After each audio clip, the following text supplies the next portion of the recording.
चलो बच्चों, आज हम शुरू करते हैं linear equations in one variable. आपने अलजेब्रिक इक्वेशंस तो पढ़ा ये सब अलजेब्रिक इक्वेशंस में आता है। इसमें बहुत सारे वेरिएबल का मतलब क्या होता है? What is a variable? Variable उस चीज को कहा जाता है जो वेरी करता है, मतलब बदलता है। किसी भी चीज के हिसाब से जो चीज बदल जाए, एक चीज के हिसाब से दूसरी चीज हो जाए, तो उसे हम वेरिएबल कहते हैं। जैसे मान के चलते हैं कि x किसी भी क्वांटिटी के लिए यूज करते हैं और हम देखते हैं कि x का क्या होता है। x को हम, आपने भी पढ़ा अभी तक स्कूल में कि x किसी भी चीज को मान लिया जाता है।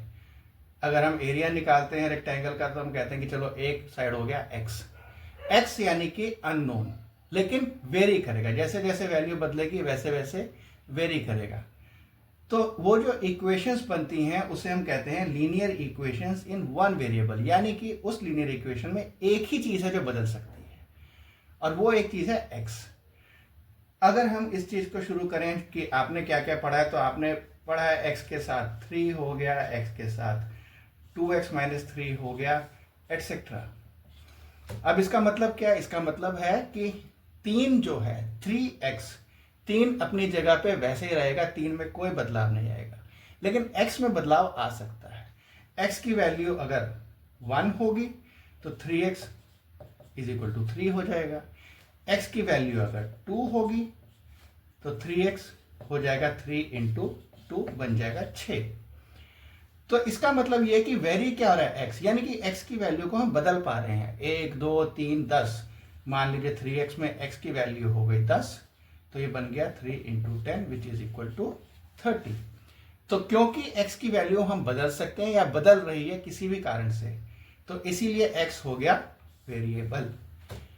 अब हम x की वैल्यू को जैसे जैसे बदलते जाएंगे वैसे वैसे हमारा आंसर बदलता चला जाएगा, इसीलिए इसको कहा जाता है वेरिएबल। अब x की जगह y भी हो सकता है, हम कह सकते हैं 3y। फिर बात वही है, अगर हम y की वैल्यू को 1 कर दें तो बन जाएगा 3।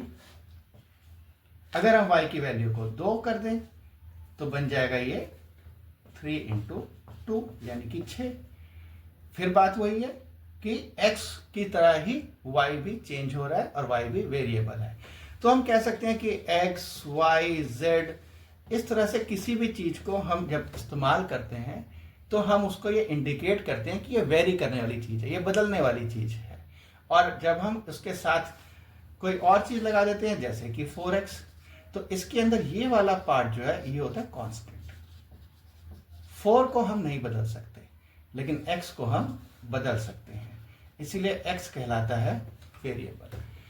तो अब इस चीज को, इस चैप्टर को अगर हम समझें कि इसकी हेडिंग से ये कहना क्या चाहता है, तो ये कहना ये चाहता है कि linear equations in one variable. चलिए समझते हैं linear equation in one variable क्या होता है। किसी भी चीज को पढ़ने से पहले उस चैप्टर की हेडिंग या उस टॉपिक की हेडिंग पढ़ना बहुत जरूरी होता है। Linear equations in one variable. तो एक एक चीज को समझते हैं। लीनियर मतलब लीनियर, सीधा, इसका रिलेशन सीधा है। इक्वेशंस, एक इक्वेशन जिसमें एक दो चीज का एक दूसरे के प्रति कोई ना कोई रिलेशन है। लेकिन हम क्योंकि पढ़ेंगे एक ही वेरिएबल का, इसलिए हम पढ़ रहे हैं linear equation in one variable. इसका मतलब क्या है? एक से ज्यादा वेरिएबल हो सकते हैं? बिल्कुल हो सकते हैं।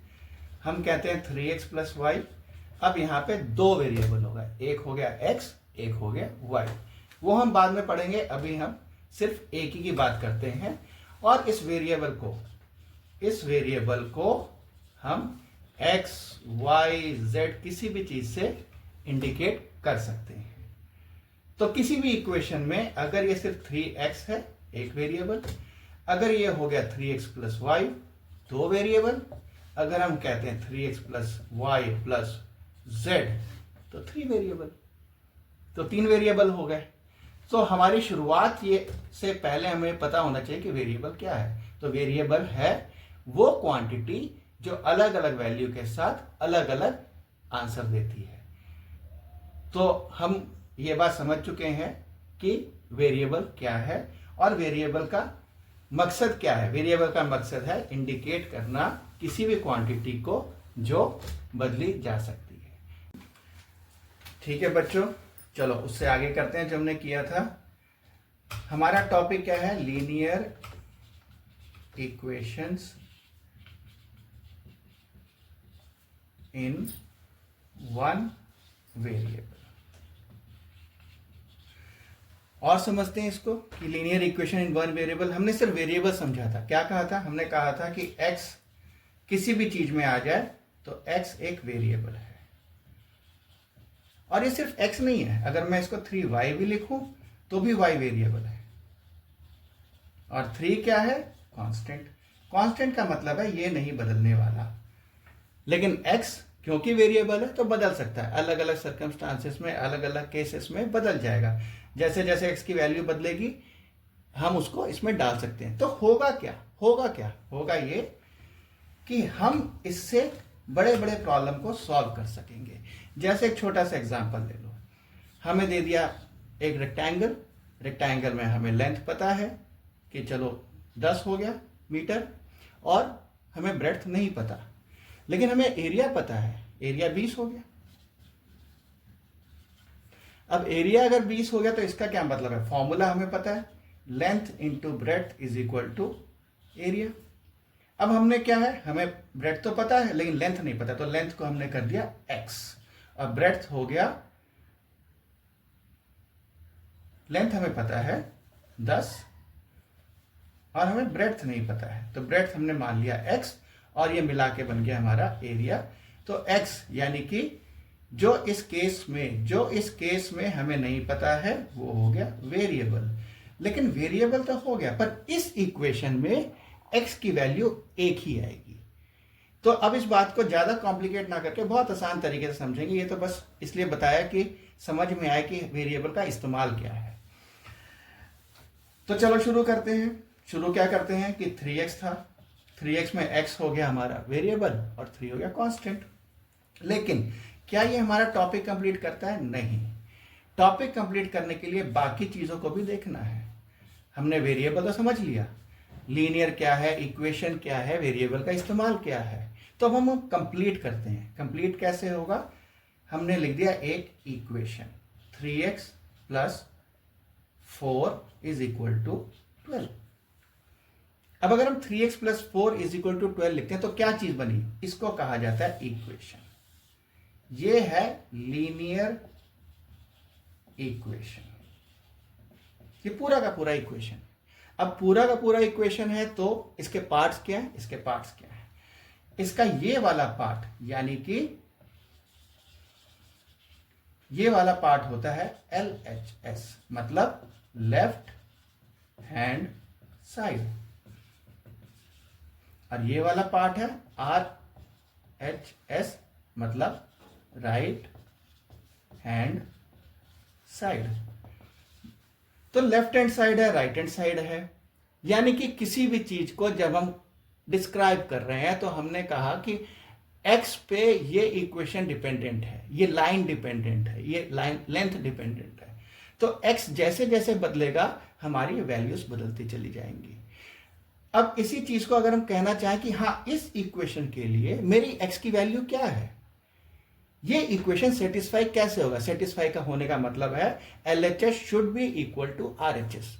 तो ये इक्वेशन कब सेटिस्फाई होगा, ये कब सही होगा, x की क्या वैल्यू होगी कि ये इक्वेशन सही माना जाएगा? तो हमारा जो अब पर्पस है वो पता लगाना कि x की क्या वैल्यू होगी जब ये इक्वेशन को सही माना जाएगा, यानी कि ये सेटिस्फाइड इक्वेशन होगा। तो हम क्या करते हैं, हम एक नॉर्मल 3x को इधर रखते हैं और 12 की तरफ -4 कर देते हैं। क्यों -4 हो गया? क्योंकि इधर से उधर गया। किधर से किधर गया? LHS से RHS गया। कोई भी चीज जब एक तरफ से दूसरी तरफ जाएगी तो उसका साइन बदल जाएगा, प्लस माइनस हो जाएगा, मल्टीप्लाई डिवाइड हो जाएगा, माइनस प्लस हो जाएगा और डिवाइड मल्टीप्लाई हो जाएगा। तो देखते हैं इससे क्या बना। इससे ये बना कि 3x इज इक्वल टू 8। अब 3x हो गया 8। अब अगर इस इक्वेशन में हमसे ये कहा जाए कि x की क्या वैल्यू होनी चाहिए ताकि ये इक्वेशन सेटिस्फाई हो, सही करार हो, तो हम कहते हैं कि x 8/3 होना चाहिए। क्यों? क्योंकि 3 जब LHS से RHS की तरफ गया तो वो मल्टीप्लाई केस में था, किससे? x से वो मल्टीप्लाई में था। तो जब वो RHS में गया तो 8 से डिवाइड हो गया। तो x की वैल्यू जब 8.3 होगी तो हमारा LHS RHS के बराबर होगा। ये है इस पूरे इक्वेशन को समझने का तरीका। अब हम समझने के लिए एक कदम आगे जाते हैं, जो शायद आपके लिए थोड़ा सा आगे है लेकिन समझने के लिए जरूरी है। कहाँ आगे जाते हैं? चलिए, हमने कहा x की वैल्यू 8/3 होनी चाहिए, ठीक है। हमने 3 पे x की जगह लगा दिया 8/3, क्योंकि हमने तो x की वैल्यू निकाली। और +4 जो था LHS जो था, देखते हैं क्या बनाता है ये बनाता है 3 कट गया और 8 + 4 12 हो गया। यानी कि अब हमारा LHS भी 12 हो गया और RHS भी 12 हो गया। अब इसने क्या किया? इसने इस इक्वेशन को सेटिस्फाई कर दिया। यानी कि इस इक्वेशन को सही होने के लिए, सेटिस्फाई होने के लिए, LHS RHS के बराबर होने के लिए x की वैल्यू 8/3 होनी चाहिए। तो इसको आप ऐसे समझ लीजिए कि हमने x की वैल्यू निकाली और फिर हमने चेक किया। कि हमने वैल्यू ठीक निकाली कि नहीं निकाली। तो हमारी वैल्यू भी निकली और हमने चेक भी कर लिया, और चेक करने के बाद हम इस नतीजे पे पहुंचे कि x की वैल्यू अगर 8/3 होगी तो ये इक्वेशन सही है। तब हमारा LHS हमारे RHS के बराबर होगा। इसके बाद हम समझने की कोशिश करते हैं कि और क्या क्या हो सकता है और किस किस चीज को हम इक्वेशन के फॉर्म में कह सकते हैं। क्या फ्रैक्शन होगा तो? क्या फ्रैक्शन होगा तो भी बन सकता है? बिल्कुल, किसी भी तरीके से बन सकता है। किसी भी तरीके से बन सकता है जब दो चीजें LHS और RHS होनी चाहिए और बीच में इक्वल टू होना चाहिए, तभी वो इक्वेशन इक्वेट होगी। मतलब LHS और RHS इक्वेट होगा। तो एक एग्जांपल लेते हैं। चलो ठीक है, हम NCERT का एग्जांपल ले लेते हैं। NCERT में उसने दिया हुआ है 5x + 7/3 = 3/2x - 14। ये हो गया इक्वेशन। जैसे हमने कहा इक्वेशन 5x में 5 हो गया कांस्टेंट, x हो गया वेरिएबल, 7/3 हो गया कांस्टेंट, 3/2 कांस्टेंट, साथ में वेरिएबल आ गया x, और 14 भी हो गया कांस्टेंट। तो सबसे पहला तरीका होता है कि वेरिएबल्स को एक तरफ कर देते हैं और कांस्टेंट को एक तरफ कर देते हैं जो वेरिएबल के साथ नहीं है। तो चलिए हम इसको करना शुरू करते हैं। हम इसको 7/3 + 14, इस 14 को हम LHS में ले आए और इधर क्या किया हमने? 3/2x - 5x कर दिया और इसको हम लेके चले गए इस तरफ। अब हमारा क्या हुआ? वेरिएबल्स एक तरफ हो गए और कांस्टेंट्स दूसरी तरफ हो गए। तो हम इसको ऐसे लिख लेते हैं, क्योंकि नॉर्मली ऐसे लिखा जाता है, वेरिएबल्स को LH की तरफ लिख देते हैं और कांस्टेंट्स को दूसरी तरफ लिख देते हैं। तो चलिए हम इसको सॉल्व करते हैं, देखते हैं क्या होता है। LCM लेते हैं और मल्टीप्लाई करते हैं, आता तो है ही। तो हो गया हमारा LCM 2, ऊपर हो गया 3x और इधर हो गया 10x = 7/3 + 14। ये क्या बन गया? ये बन गया -7x/2, और यहां पे आ जाते हैं हम, और यहां पे हम फिर से एलसीएम लेते हैं और ये बन जाता है 7 और +14 × 3। 14 × 3 क्या होता है? आपको आता है 12, 42। ये कितना बन गया? 49/3। अब इसको मिटा दिया जाए, ठीक है। इसको मिटा के आगे चलते हैं, या चलिए यहां करते हैं। अब ये क्या बन गया? ये बन गया -7x/2 = 49/3। क्रॉस मल्टीप्लीकेशन मतलब क्या होता है? अब हम इसको क्रॉस मल्टीप्लाई करना पड़ता है हमें। क्यों? क्योंकि ये इक्वेशन में है और हम इस डिवीजन को जब हम एक तरफ से दूसरी तरफ ले जाना चाहते हैं, तो मैंने कहा था डिवीजन मल्टीप्लाई हो जाता है और मल्टीप्लाई डिवीजन हो जाता है। तो हम जब इसको क्रॉस करते हैं तो ये क्या बनेगा? 7x × 3 = 49 × 2। और आगे चलते हैं, -7x is equal to 49 into 2 by, इसके बाद और आगे चलते हैं और इसको हम करते हैं 49 इंटू 2 डिवाइड बाई 3 तो था ही। अब इधर क्या है, इधर हमारा एक वेरिएबल है और एक कांस्टेंट है, यानी कि हम इसे ऐसा कह सकते हैं कि -7 इंटू एक्स है, which is equal to 49 into 2 by 3। चलिए इसको मिटा देते हैं और हम इसको यहां पे अच्छा सा लिख देते हैं, -7 into x which is equal to 49 into 2 by 3। क्योंकि ये मल्टीप्लाई है तो जब यहां जाएगा तो ये डिवीजन में आ जाएगा, तो x is equal to 49 into 2 by 3 into 7। 7 को मल्टीप्लाई किया तो 7 आ गया, डिवाइड किया जब तो क्या बन गया ये 14 बाई 3। लेकिन यहाँ माइनस भी है, माइनस है तो ये माइनस वेरिएबल को हम नॉर्मली माइनस में ना रख के माइनस को हम कांस्टेंट में ले जाते हैं, तो x क्या बन गया, x बन गया -14 बाई 3। ठीक है, अब हमने वो क्वेश्चन किया, वो शायद जो तुम्हारा एनसीईआरटी में जो आप लोग का क्वेश्चन दिया उसमें 7/2 है, मैंने 7/3 लिया था, लेकिन यही सबसे बड़ी बात है, अगर आपका x का वेरिएबल ठीक आया है तो आपका LHS RHS को सेटिस्फाई करना चाहिए। तो देखते हैं कि हमारी जो x की वैल्यू आई है वो इस इक्वेशन को सेटिस्फाई करती है कि नहीं करती है, जिसे हम चेक बोलते हैं। तो चलिए चेक करना शुरू करते हैं। सो अब चेक में करते हैं 5x प्लस 7/3, क्योंकि हमने तो 3 ले लिया था, plus 7/3 is equal to 3/2x minus 14, और हमें x की वैल्यू आ गई है तो हम x की वैल्यू अब सब्सटीट्यूट करना शुरू करते हैं। प्लस 7/3 इज इक्वल टू, जहां x था वहां x में हमने इसकी वैल्यू लगा दी। अब देखते हैं कि हमारा ये LHS हमारे RHS के बराबर होता है या नहीं होता है। 5 इंटू 14 70, माइनस साइन वैसे का वैसे ही रहेगा, बाई 3 प्लस 7/3, और यहाँ पे 14 3 42, और नीचे भी मल्टीप्लाई हो जाएगा, 3 इंटू 2 6 माइनस 14। ऊपर क्योंकि यहाँ पे डिनोमिनेटर कॉमन है तो ये हो गया -63, 70 में से 7 गया 63, नीचे 3 का 3 जो है, और यहां देखते हैं क्या हुआ, यहां हो गया 42 और 14, ये माइनस था क्योंकि माइनस का माइनस रह गया। अब एलसीएम तो हमारा सिर्फ 6 ही है, तो 14 इंटू 6 करना पड़ेगा हमें, 14 इंटू 6, 6 4 से 24, 6 6 8, तो ये आ गया -42 और -84, क्योंकि यहाँ तो माइनस है ही, यहाँ माइनस है ही, तो ये हो गया 84। आगे चलते हैं, देखते हैं कहाँ पहुँचते हैं, तो ये बन गया 126/6, दोनों को हमने प्लस, क्योंकि दोनों माइनस है, सेम साइन है, तो ये प्लस हो गया। और इस तरफ क्या हुआ, 3 से ये कट सकता है, तो 3 से जब ये कटा तो कितना बना 21, तो ये बना -21।